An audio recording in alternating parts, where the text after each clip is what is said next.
सुना ताशा ना बजावे तो ताशा के छुए के ना चाहे ना दाता कोईता ना गावे आवे तो हाला कर दो मार्केट में का पोस्टर निकलवा दो अभिषेक तिवारी मर गया। ओके ले चलो फूक के बांस काटा घाट धरावा।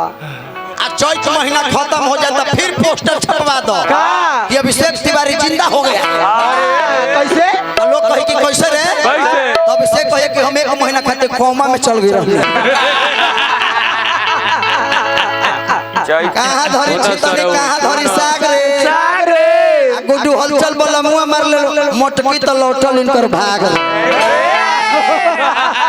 अरे शेरवा शेरा रही कबो सियार ना होई इस शेरवा शेरा रही कबो सियार ना होई एक तरफा मोहब्बत कबो प्यार ना होई। ये अभिषेक तिवारी तारा मुंह चमकावला से यह चलवा तोहर कबो भतार ना होई।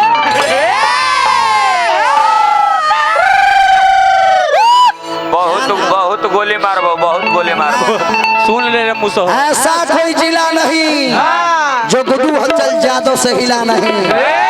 ऐसा कोई गांव नहीं जहां अभिषेक तिवारी 10-20 जूता पिटाओ नहीं। ऐसा कोई जवार नहीं जहां बाबा के मौगी के 10-20 को भतार नहीं। 10-20 गो बाप रे बड़ी दिक्कत हुई होती रात भर में बिहार ना होई। हट जा हट ए भाई खत्म में बड़ा का और संगीत है खत्म ना महा खत्म हवा हमारा ये तो रात भर में पागल कर दो हनो खुद पागल है तारा का पागल कर दो। हां जी बाबा इनको दूजे को इसमें आता है कौन बोला एगो लगे थे ना कि तासला लेके आ जाए थे अपन मर्दाना के पानी पिया। पहले झाल बजावला सीखो बाबू झाल बजावला सीख लो। नजर के बान जनिमार सवरिया तू धरा जाइबा।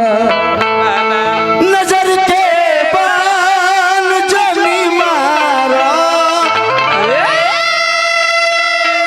सवरिया तू धरा जाइबा। इनाम पहले से बदनाम बा अरे बना रहो बदनाम करा जाई होई कब जीत गए होई पूंजी रखल जाला कर पूंजी खा देवा। तब ना होई कब न होई बाबा यही माने सब तबला के टाके के आवाज उठा दी भाई ऑपरेटर जी तबला के भगवान से गलती हो जाता है इंसान के फिर में बन। कलिया कोट वीरेंद्र राय सरपंच जी की तरफ से पुर्जा पर लिख के भेजवा दीजिए। हम लोग रात भर साथ में रहते हैं तब ब्यास लोग बहिर हो जाता है। जी छोड़ा हटावा पागल से मुंह ना लगल जाला गोनाई गावा। चलो आगे बढ़ो। एगो हनुमान पठा को ला सुनाम सुनील भैया।